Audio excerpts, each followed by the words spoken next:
mironggan santun lan mumpuni. Assalamualaikum warahmatullahi wabarakatuh. Kembali bersama saya Mursidi di NU Banyudono Channel. Pada kesempatan kali ini kita sudah ditemani oleh beliau Bapak Kiai Haji Syukur Ahadi. Assalamualaikum Pak. Waalaikumsalam. Pak Syukur Ahadi ini adalah seorang tokoh masyarakat, tokoh agama, juga tokoh politik yang aktif di berbagai organisasi, baik massa, organisasi masyarakat maupun aktif di politik.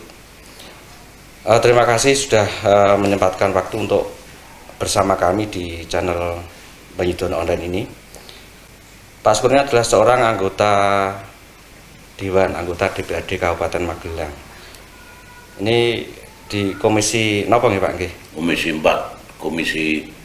Saya ketua komisi 4 bidang pendidikan, kesehatan, ketenagakerjaan, sosial, keagamaan, komisi dunia akhirat. Komisi dunia akhirat. Jadi ada pendidikan juga kesehatan. Kesehatan. Ya. Oh, berarti ini kalau di bidang kesehatan itu mungkin menarik ini. Bisa kita kulik-kulik sedikit tentang kondisi sekarang ini. Kalau komisi kesehatan itu mitranya dinas kesehatan atau apa? Dinas kesehatan, rumah sakit yang ada di Kabupaten Magelang dan 29 puskesmas yang ada di Kabupaten Magelang. Puskesmas di Kabupaten Magelang ada 29 puskesmas, ya. Oh iya. Nah sekarang Pak, untuk kesehatan, yang bidang kesehatan yang sekarang jadi jadi trending topik lah. Hampir semua masyarakat di dunia ini berbicara tentang kesehatan, tentang COVID-19, dan berbagai macam pendapat. Ada yang COVID itu bermacam-macam lah, ada yang itu rekayasa, ada yang itu COVID adalah politik, bisnis dan sebagainya. Nah ini menurut jenengan yang hampir tiap hari bertemu dengan orang-orang di kesehatan, sebetulnya COVID-19 itu real betul Pak? COVID-19 itu adalah secara kacamata kesehatan, itu adalah dari adanya virus COVID. Virus itu memang ada, virus itu kan makhluk Allah. Virus itu yang menciptakan Allah Subhanahu wa Ta'ala, dan diedarkan atau beredar di dunia itu kan sebagai tazkirah, peringatan kepada kita sekalian agar kita hidup itu dari sisi kesehatan berhati-hati. Jadi virus itu bukan konspirasi global untuk bagaimana rakyat di dunia ini adalah kacau, itu tidak, tapi itu adalah memang ujian, dan di balik ujian juga termasuk tazkirah, peringatan dari Allah kepada seluruh umat manusia agar kita itu hidup kita itu dari sisi kesehatan itu hati-hati, terus nanti kita tolong menolong untuk kaitannya memecahkan persoalan tersebut. Dan terbukti virus COVID itu adalah virus wabah. Lah akhirnya kan penularannya sampai pandemi. Pandemi itu penularannya sudah mengglobal ke dunia. Karo rekayasa manusia, misalnya awal virus corona itu ada di Wuhan, begitu cepatnya masuk di Amerika, begitu cepatnya masuk di Asia sampai di Indonesia, itu kalau rekayasa manusia dengan kekuatan teknologi itu sangat berat. Tapi kalau sudah bicara kekuatan Allah, itu sangat kecil ketika Allah akan memberikan peringatan kepada kita. Sebuah wabah yang ada di Amerika tidak begitu lama masuk di Indonesia, di Australia, di Inggris, di Perancis, itu bagi Allah itu small, kecil. Nah itu menunjukkan bahwa virus itu adalah wabah, itu adalah memang kehendak Allah untuk menjadikan peringatan kepada kita. Dan ini pandemi itu sudah mengglobal. Di dunia kesehatan itu ada pandemi, ada kalau ada sebuah kejadian misalnya ada penyakit yang beredar hanya lingkup kecil Banyudono, tidak bisa merembet ke Banyu Biru, Gendukun, itu kan baru namanya tingkatannya adalah KLB, kejadian luar biasa. Adakah penyakit hanya beredar di Banyudono, penyakit gatal-gatal misalnya, penyakit diare misalnya, tapi ini kok di Dukun tidak, di Sewuan tidak, ini dan tidak menular ke sana, ini kan kejadian luar biasa. Lah kalau virus ini kan sudah mendunia, itu namanya pandemi. Lah ini kalau menurut saya pandemi itu ya kekuatan Allah yang menyebarkan untuk menjadikan peringatan pada kita. Itu. Jadi memang kalau COVID bisa disimpulkan kalau virus ini adalah kejadian, pandemi ini adalah rekayasa, kemungkinan proses penyebarannya tidak secepat dan bisa mendunia. Apalagi nih minggu kemarin hari Rabu atau Kamis itu pakar-pakar pandemi, pakar-pakar ilmu ekonomi bangunan dan sebagainya, dan pakar-pakar kesehatan ini mengadakan seminar nasional, dan itu juga kerjasama dengan perguruan tinggi Nahdlatul Ulama yang ada di Universitas Wahid Hasim baru beberapa hari yang lalu. Wah, itu pakar-pakar nasional pada turun mencermati kaitannya masalah pandemi ini, termasuk rektor dari seorang pakar yang luar biasa, Profesor Mudakir, rektor Universitas Wahid Hasim Semarang, kan di dalam panelnya kan menyampaikan bahwa pandemi COVID ini adalah kehendak Allah, dari tinjauan keagamaan itu tetap kehendak Allah untuk memberikan tazkirah, peringatan kepada manusia agar manusia hidup itu berhati-hati, dan solusinya tetap kebersamaan. Nah, ini penting. Nah, ini jadi pakar-pakar kita di Nahdlatul Ulama juga sudah mengkaji dari beberapa disiplin ilmu, dan sudah di seminar nasionalkan, dan itu kan derajat keilmuan dan ukuran keilmuannya sangat tinggi. Nah terus kan Pak, menurut jenengan tentang, karena kesehatan itu adalah merupakan kesehatan masyarakat, itu bagian dari tugas pemerintah, karena salah satu tujuan negara itu kan termasuk menangani kesehatan rakyatnya. Nah ini menurut jenengan upaya pemerintah pusat, dalam ini kita bicara yang pusat dulu, upaya pemerintah pusat dalam menanggulangi atau menangani COVID dan dampaknya baik secara ekonomi, dampak sosial dan lain-lain, itu menurut jenengan pripun, sudah benar atau banyak kekurangan?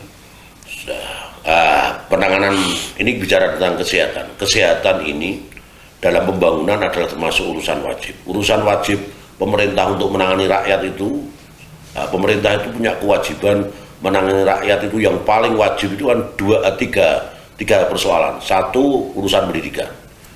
Nah, bagaimana rakyat Indonesia itu cerdas, pemerintah wajib melayani. Yang kedua, kesehatan itu urusan wajib. Tiga, urusan infrastruktur, pembangunan fisik untuk mendukung rakyat sejahtera itu urusan wajib. Lah, konteks kesehatan, pemerintah ini adalah program wajib pemerintah dalam urusan kesehatan, bagaimana melindungi rakyat Indonesia ini agar tetap sehat. Nah, konteksnya pandemi, karena pandemi ini akan terjadi mulai Maret tahun 2020. Nah, pemerintah Indonesia baik pusat sampai daerah itu yang namanya program untuk kepentingan pendidikan, kesehatan, program apapun itu kan Desember tahun sebelumnya sudah terprogramkan untuk mengatasi tahun yang akan datang. Nah, pandemi terjadi di Maret 2020. Artinya apa? Ketika pemerintah pusat sampai pemerintah daerah itu menyusun RAPBD, Rencana Anggaran Pendapatan dan Belanja Daerah, dan RAPBN, pandemi itu belum tahu kalau ada akan pandemi. Lah itu. Dan pandemi itu kan terjadi di Maret itu kan ketika kita membahas kan unpredictable, tidak bisa diramal akan terjadi, dan kita tidak tahu sama sekali kalau akan ada pandemi. Lah kok bahasanya Jawa ujuk-ujuk itu kok Maret ada pandemi, dan ternyata pengaruhnya dari sisi kesehatan, bagaimana teman-teman masyarakat Indonesia yang kena pandemi ternyata juga banyak yang meninggal, sakit, dan macam-macam. Ini kan pemerintah, urusan nyawa, urusan kesehatan masyarakat, urusan wajib, urusan utama, harus dilaksanakan, harus dilindungi. Padahal tidak ada di dalam program di RAPBN maupun RAPBD tahun 2020. Artinya akhirnya akan terjadi sebuah penanganan yang cepat, dan penanganannya cepat itu kan membuat program baru, anggaran baru yang belum tersedia itu. Nah, untung pemerintah cerdas, akhirnya bagaimana penanganan masyarakat hubungannya tentang pandemi ini dengan baik. Maka pemerintah, kewajiban pemerintah itu kan ada 3 hubungannya tentang masalah pandemi COVID ini. Kewajiban pertama adalah tracking, yang kedua testing, yang kedua treatment. Nah, ini sudah dilaksanakan dengan pemerintah baik pusat sampai daerah dengan baik. Tracking adalah bagaimana masyarakat yang misalnya ada di Banyudono itu ditemukan ada orang yang kena COVID positif. Nah, maka kewajiban pemerintah adalah mengadakan tracking, penelusuran bagaimana orang yang sudah positif COVID yang kontak erat itu di tracking. Nah, setelah misalnya targetnya itu adalah 20 orang yang kontak erat sudah inventarisir. Lantas ketindakan pemerintah yang kedua, kewajibannya adalah testing, dites, di swab. Di swab. Ternyata setelah di swab, dari 20 kontak erat itu adalah yang positif itu adalah ada 5, yang 15 tetap negatif. Maka yang 5 itu idealnya oleh pemerintah. Maka tindakan ketiga pemerintah adalah treatment, tindakan pemerintah. Tindakan pemerintahnya bagaimana? Kalau yang sakit ya diisolasi di rumah sakit. Kalau positif namun OTG tanpa gejala ya isolasi mandiri di rumah. Ya bagi yang sudah kontak erat namun di swab ternyata kok tetap sehat, negatif, tetap bagaimana menjaga kesehatan. Lah, ini semua dilaksanakan agar COVID tidak berkepanjangan, tidak menular ke sana kemari. Ini adalah tindakan pemerintah, treatment. Lah, orang yang dirawat di rumah sakit kena COVID ya juga karena kewajiban pemerintah melindungi ya digratiskan, tidak membayar. Lah, ini yang mereka isolasi mandiri di rumah, itu pemerintah juga memikirkan. Pemerintah menyiapkan bantuan sembako lewat Badan Penanggulangan Bencana Daerah lewat desa untuk mengajukan untuk ngopeni masyarakat yang isolasi mandiri. Lah, ini kan belum tindakan pemerintah dari sisi ekonomi, karena ini pandemi jelas akan berpengaruh terhadap sosial ekonomi masyarakat. Pasar jadi sepi, mereka yang kerja di pabrik ada pembatasan kerja, WFH, ada yang bahkan pemutusan kerja dan sebagainya, mereka tidak kerja. Nah, maka pemerintah tindakannya adalah ada PEN, program ekonomi nasional, bantuan upah kerja, ada bantuan sembako, bantuan pangan tunai, banyak sekali bantuan. Itu triliunan rupiah untuk ngopeni rakyat. Kewajiban pemerintah sudah ditegakkan. Lah, karena pemerintah sudah melaksanakan kewajiban, lah tentunya rakyat juga harus taat. Nah, karena pemerintah sudah melaksanakan kewajiban rakyat kita apa? Ya 5M itu, kita harus pakai masker, menjaga jarak, kita membudayakan hidup sehat, kita bagaimana tetap punya penyakit itu diobati. Nah, kewajiban kita sebagai rakyat juga harus dipenuhi. Nah, maka pemerintah sudah berbuat, rakyat juga sebetulnya harus mentaati dengan baik. Saya yakin keterpaduan pemerintah sudah bekerja keras sampai lapisan yang bawah, rakyat mentaati, insya Allah pandemi COVID ini segera terputus. Ya. Berarti penanganan dari pemerintah pusat dalam kondisi seperti ini sudah berusaha maksimal, ya, dengan berbagai cara, dan memang harus dibutuhkan kebersamaan. Rakyat juga harus sesuai dengan apa yang dianjurkan oleh pemerintah.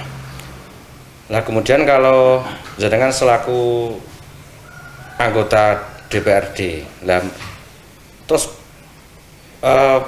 peran dari pemerintah daerah yang merupakan inisiatif dari pemerintah daerah sendiri. Jadi yang dikerjakan pemerintah daerah dalam upaya menangani pandemi ini, tetapi yang itu merupakan satu murni inisiatif, bukan melanjutkan program dari pemerintah pusat itu, Pak? Wah, banyak. Jadi untuk kaitannya penanganan yang jadi kewenangan. Jadi pemerintah itu kan ada pemerintah pusat, pemerintah daerah. Nah itu kan pemerintah pusat punya kewenangan, punya pemerintah provinsi punya kewenangan, pemerintah kabupaten juga punya kewenangan. Bahkan sampai pemerintah desa juga punya kewenangan. Kalau untuk menangani COVID itu semua ditangani pusat, ya jelas tidak mampu. Bahkan ada pembagian kewenangan antara pusat sampai pemerintah desa. Nah yang jadi inisiasi dari teman-teman pemerintah kabupaten banyak sekali. Contoh kaitannya masalah kita kewajiban pemerintah untuk tracking. Tracking itu misalnya patokan dari itu kan tracking itu kan ada patokannya dari Menteri Dalam Negeri. Oh, Menteri Dalam Negeri menginstruksikan untuk tracking itu adalah 1 hari misalnya Kabupaten Magelang dipatok 1.000 orang. Nah, tapi pemerintah daerah untuk meningkatkan masyarakat itu tetap sehat, trackingnya 1 hari tidak 1.000 orang, namun 1.500 orang. Oh, ini adalah inisiasi kita. Terus bagaimana rumah sakit? Rumah sakit untuk penanganan COVID ini tidak hanya rumah sakit negeri. Kalau hanya rumah sakit negeri jelas pemerintah kewalahan. Pemerintah daerah punya inisiasi, rumah sakit swasta juga diikutkan untuk berperan. Maka hadir rumah sakit Subhanul Waton, ada rumah sakit RSI Amundilan, itu kita upayakan dan di SK-kan oleh pemerintah, termasuk rumah sakit yang membantu penanganan masalah COVID. Belum kaitannya masalah jaringan pengaman ekonomi, karena masyarakat yang berdampak secara ekonomi itu kan banyak, tidak semua dapat bantuan dari pusat dan dari pemerintah provinsi, yang maka dibantu oleh bantuan stimulus ekonomi pemerintah Kabupaten Magelang.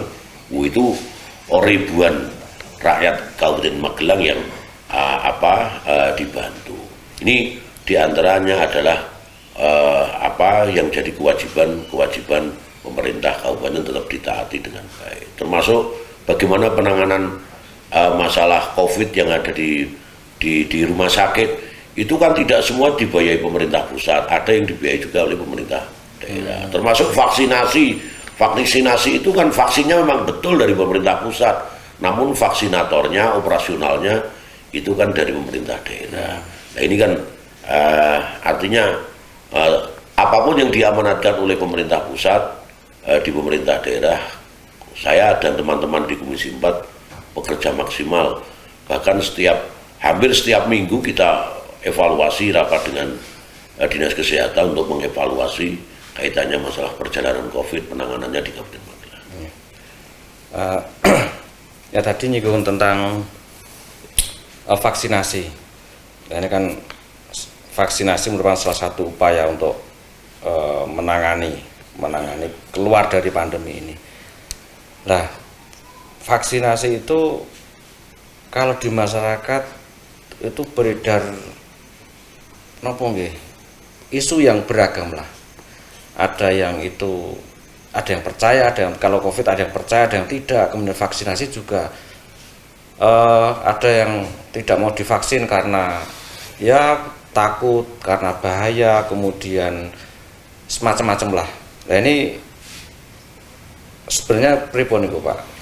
Ya kalau kita melihat bahwa vaksinasi itu merupakan ikhtiar dari pemerintah kepada rakyatnya agar bagaimana setelah terjadi pandemi COVID ini agar masyarakat punya kekebalan tubuh, maka harus diciptakan kekebalan tubuh atau imunitas itu harus hadir di tubuh rakyat Indonesia. Nah, di antara ikhtiar kekebalan itu tumbuh karena secara kesehatan harus dikasih vaksin. Nah, ini adalah upaya ikhtiar kita untuk kita sehat, tidak terkena COVID. Nah, itu ya bagaimana masyarakat itu divaksin. Nah, kait konteks vaksin ini memang nun sewu, vaksinasi itu pemerintah mengupayakan bagaimana masyarakat Indonesia itu sehat, di antara jalannya dengan vaksin. Vaksin sebelum diedarkan atau disuntikkan kepada jasad manusia itu kan melalui proses panjang. Yang ini harus masyarakat Indonesia harus diadvokasi, harus diberikan pemahaman bahwa pemerintah itu kan tidak bakalan mungkin pemerintah akan menelantarkan rakyat, itu tidak mungkin, mesti akan melindungi rakyat. Lah diantaranya adalah vaksinasi. Vaksin sebelum disuntikkan itu kan prosesnya kan secara kesehatan sudah harus melalui uji klinis di BPOM. Pemerintah itu kan punya Badan Pengawas Obat dan Makanan BPOM. Nah, sebelum vaksin Sinovac atau Moderna atau vaksin-vaksin jenis yang lain mau diedarkan di Indonesia harus melalui uji klinis dulu di BPOM. Nah, secara kajian klinis di Badan Pengawas Obat dan Makanan itu vaksin itu divaksinkan menimbulkan imunitas enggak atau justru menimbulkan sisi negatif, itu sudah dikaji secara klinis di BPOM. BPOM itu tidak lembaga ecek-ecek, sebuah lembaga negara yang akuntabel, yang yang dapat dipercaya. Apalagi vaksin, obat masuk angin antangin, insana, budrek itu sebelum beredar di apotek harus melalui uji klinis di BPOM. Nah itu, apalagi vaksin. Nah itu, makanan, orang yang jual di rumah makan itu sebelum mereka diedarkan itu dibuka untuk dijajankan oleh kepentingan masyarakat, mereka dikaji di BPOM. Lah secara dikaji secara BPOM itu adalah secara klinis itu adalah bagus, positif. Nah itu maka hasil kajian klinis di BPOM ini kan serahkan kepada Majelis Ulama Indonesia. Monggo Mbak Kiai, Majelis Ulama Indonesia, secara uji klinis BPOM vaksin Sinovac itu adalah halal. Secara kajian BPOM bahwa vaksin itu adalah bagus pengaruhnya terhadap kesehatan fisik maupun psikis manusia. Ananging Mbak Kiai di MUI bagaimana, monggo. Lah akhirnya setelah BPOM kerja, hasilnya diserahkan, baru Majelis Ulama Indonesia itu membahas, mengkaji prosesnya, bahan bakunya, campurannya, dan lain sebagainya. Akhirnya Majelis Ulama memutuskan bahwa vaksin yang beredar itu adalah halal dan thayyibah, halal dan thayyib, boleh dipakai oleh untuk manusia, untuk rakyat Indonesia karena manfaatnya jelas. Jadi kalau menurut saya merujuk dari para tokoh-tokoh itu, ini kan proses yang dilaksanakan masalah vaksin ini kan sudah prosedural, sudah baik secara kajian agama maupun kajian kesehatan. BPOM telah memproses, Majelis Ulama sudah memberikan fatwa. Nah kita rakyat tinggal melaksanakan dengan baik. Nah apalagi Ketua Majelis Ulamanya Indonesia itu kan Kiai Miftahul Akhyar, kebetulan Rois Am PBNU. Mbak Kiai Miftahul Akhyar juga sudah divaksin. Kiai Said Akhil Sirot sudah divaksin.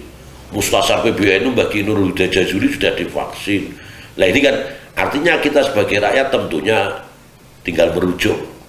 Masa kita sebagai orang bawah tidak mengikuti Mbak Kiai Miftahul Akhyar, Rois Am PBNU kita, Kiai Said Akhil dan sebagainya. Itu kan yang harus kita bangun kepercayaan seperti itu.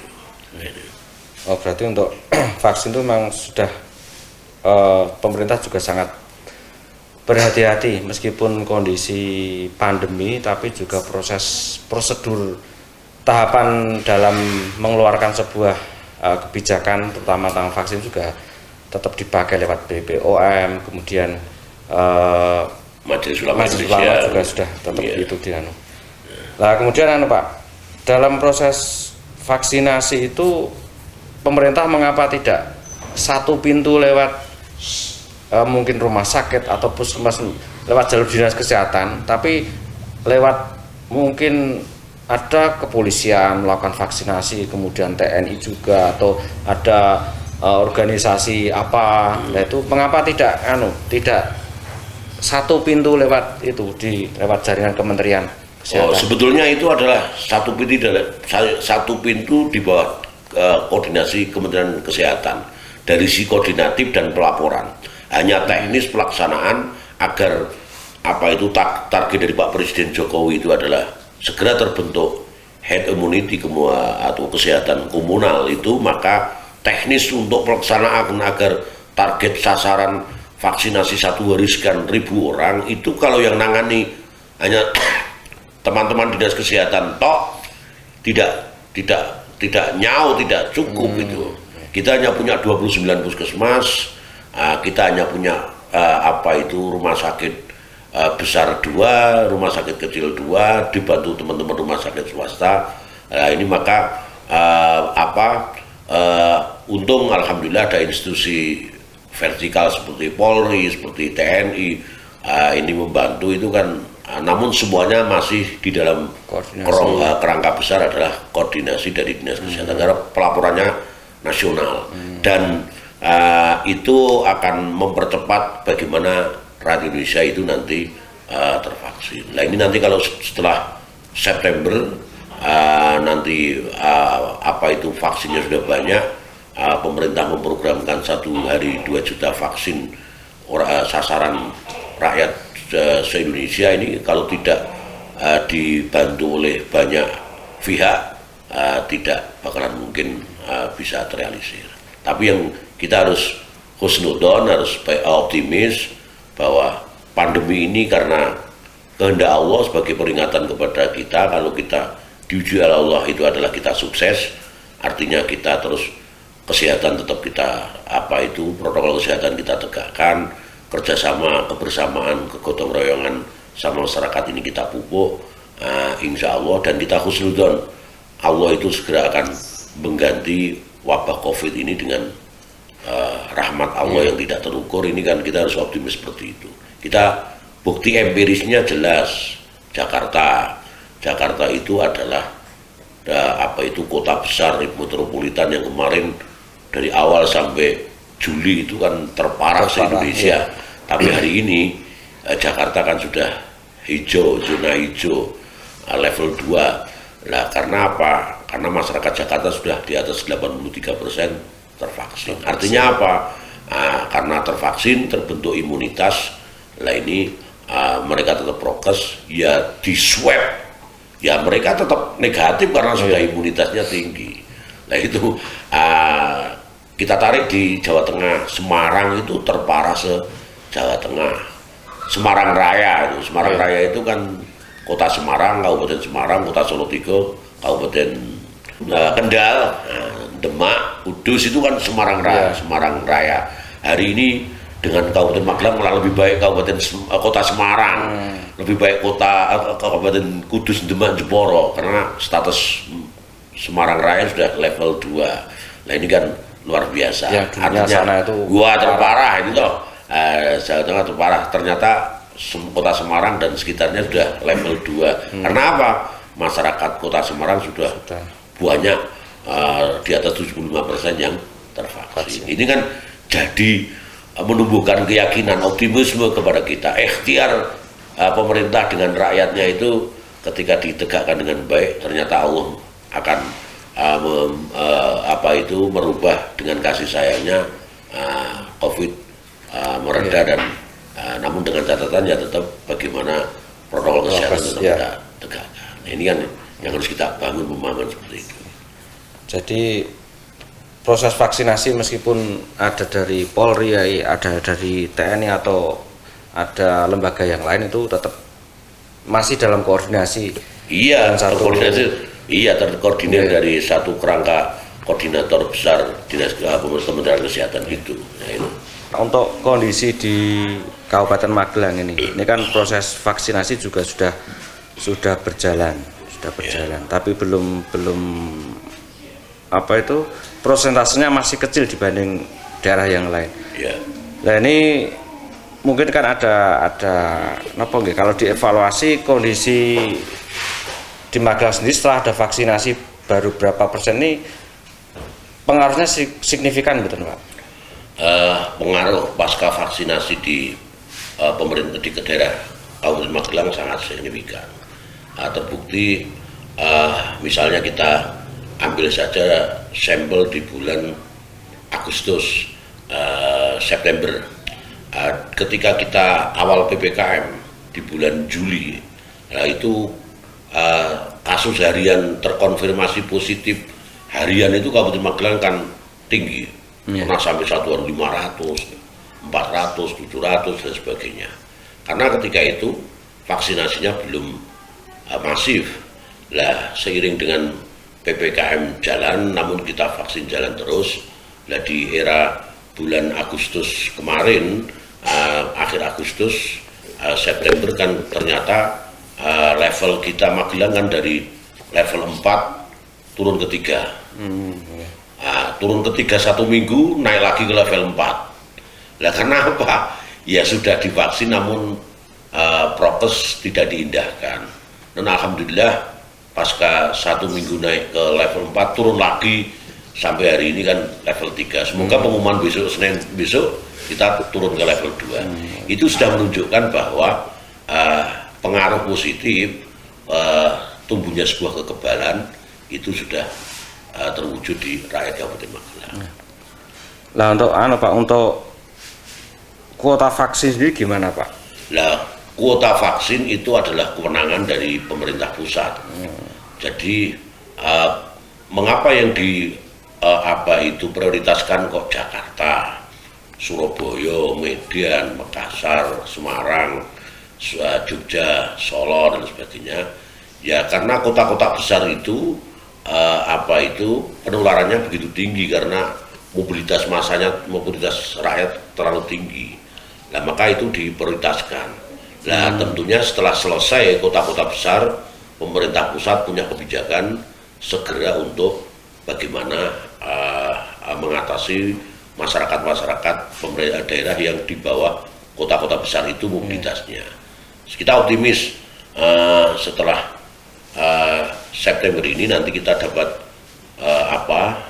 gelontoran vaksin dari pemerintah pusat itu banyak, maka rakyat Kabupaten Magelang akan segera lebih banyak untuk divaksin karena kita menargetkan rakyat Kabupaten Magelang itu 1.200.000 lebih rakyat yang tervaksin adalah kisarannya 900.000. Nah hari ini kita mungkin baru sampai 200-an ribu, masih jauh. Kecil, ya. Itu aja sudah berpengaruh menurunkan jumlah tambahan positif COVID harian kita sudah menurun, walaupun trackingnya tiap hari tetap jalan terus. Nah terus Pak, ini kan ada yang masalah vaksin itu juga lumayan rame, ada yang tidak percaya tapi juga ada yang berusaha untuk karena kuotanya belum nyampe terus mungkin mencari jalur yang lain mandiri. Itu resmi nggak itu Pak? Yang nggak ada itu jalur mandiri itu nggak ada karena vaksin ini semuanya lewat jalur pemerintah.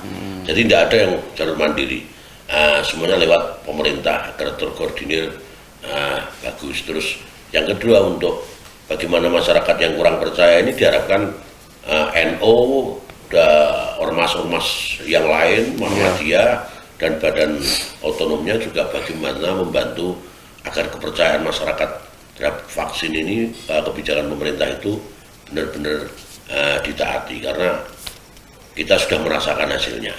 Misalnya saya sudah divaksin sejak Februari, saya sudah merasakan akibat positif dari vaksin tersebut, imunitas itu tinggi, itu terbukti.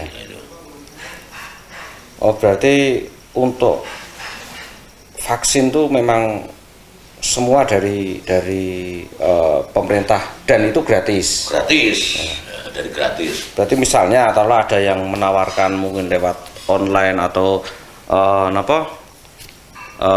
pihak-pihak yang menawarkan vaksin sekian itu nggak bener ngeten nggih. Bener.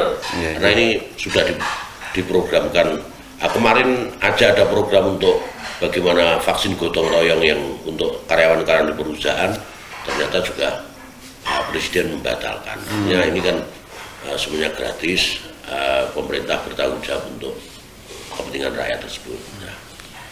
Berarti untuk mendapatkan vaksin itu masyarakat memang biasanya tinggal menunggu atau harus gimana itu?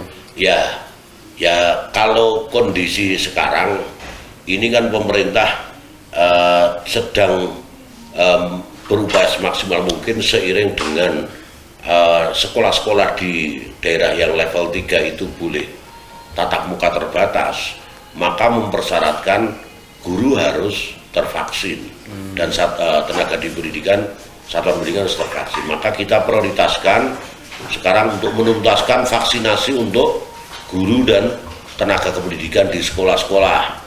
Nah ini, dan ini sudah mulai, walaupun kotanya masih kecil, sudah mulai juga vaksinasi di anak-anak sekolah, walaupun kotanya masih kecil. Nah sekarang mau pemerintah, rakyat mau aktif, proaktif misalnya, peluang lewat jalur Polres masih ada, mau proaktif dengan akses link peduli, monggo.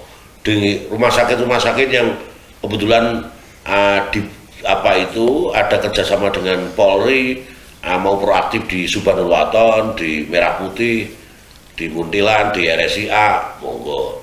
Tapi saya optimis nanti ketika pemerintah sudah masif, ketika memberikan vaksin dari pusat ke daerah itu sudah besar, maka pemerintah nanti akan membagi di semua puskesmas, sehingga puskesmas nanti akan koordinasi dengan pemerintah kecamatan dan desa, sehingga per desa nanti akan hari ini, hari Senin tanggal 5 September besok itu adalah Banyudono dapat kuota 200 misalnya, 200 itu untuk sasaran lansia, rampungkan, pralansia dilambungkan, vaksin untuk pelajar sekian, vaksin untuk yang mobilitas tinggi di pasar sekian dan sebagainya. Nanti saya yakin akan dengan seperti itu semuanya akan bisa mengakses itu. Itu kalau perkiraan setelah divaksin tuh bisa kan Pak, bisa kita kembali normal atau harus prokes? Kalau sudah mencapai mungkin 80% atau ya itu kan vaksin kan termasuk ikhtiar, maka diantaranya berita yang melemahkan kita agar tidak percaya dengan vaksin, diantaranya bukan saya vaksin ternyata mau divaksin tetap kayak corona. Gitu.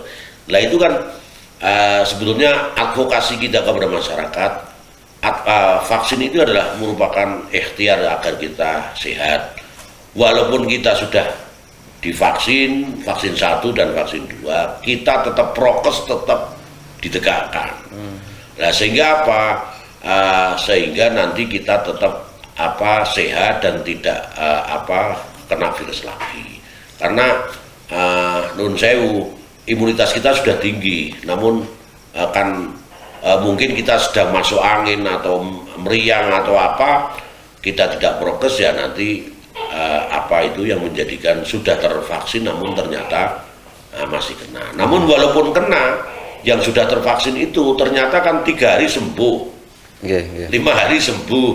Nah ini kan berbeda dengan yang belum. Itu kan sebuah dalil juga, bukti juga untuk menguatkan vaksinasi itu. Terima kasih Pak, ini sudah banyak sekali yang disampaikan tentang kondisi kesehatan di masyarakat, tentang pandemi, tentang COVID-19, vaksin dan sebagainya. Ya mungkin masyarakat memang masih beragamlah pandangannya tentang COVID, apakah itu konspirasi atau itu rekayasa dan macam-macam sudah terjawab di sini. Dan kita bisa kalau lihat di berita di tingkat nasional itu kayak tokoh yang tidak percaya jaring itu juga sekarang sudah divaksin. Kemudian yang membanggakan diri dengan kesehatannya, Deddy Corbuzier juga kemarin waktu kena juga sempat kritis dan sebagainya karena belum divaksin. Nah mungkin Pak, sebagai penutup, pesan-pesan kepada masyarakat agar bisa sinkron dengan pemerintah, bisa bareng-bareng gitu. Monggo Pak.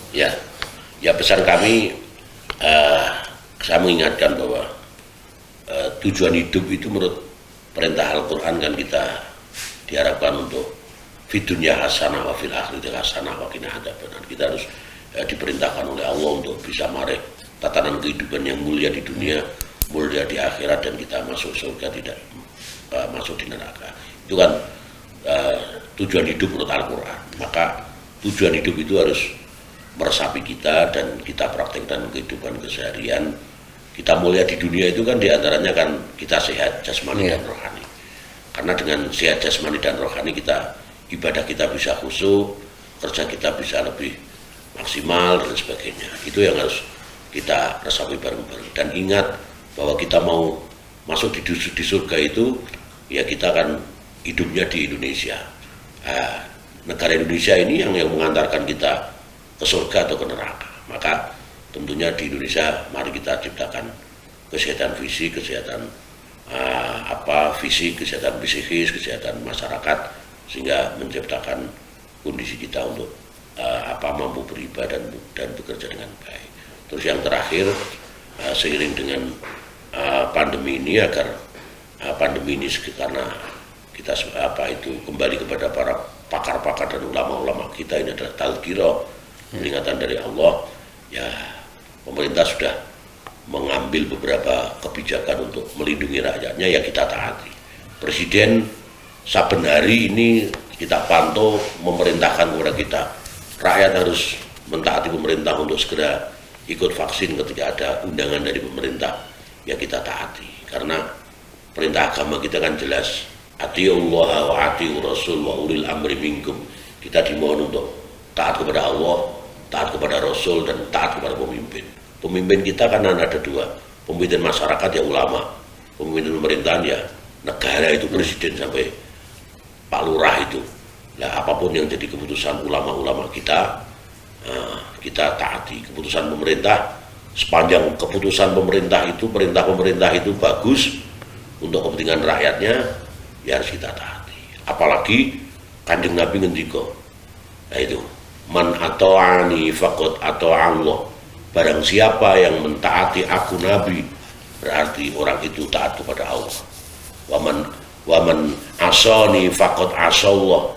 Barang siapa yang tidak mentaati aku Nabi, berarti orang itu tidak mentaati Allah. Waman ato'al amira faqad ato'ani. Kata kuncinya kata Nabi, waman ato'al amira faqad ato'ani. Barang siapa mentaati pemimpin, berarti orang itu mentaati aku Nabi. Waman asal wamayasil amiro fakot asoni. Penutupnya hadis itu adalah wamayasil amiro fakot asoni. Barang siapa yang tidak taat kepada pemimpin, berarti orang itu tidak taat kepada aku Nabi.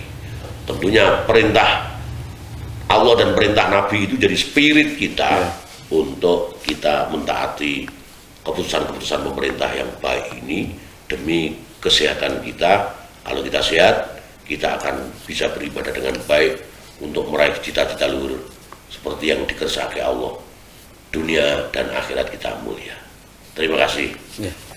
Terima kasih. Demikian, dan untuk selanjutnya bisa kita sambung di pertemuan selanjutnya. Assalamualaikum warahmatullahi wabarakatuh. Waalaikumsalam.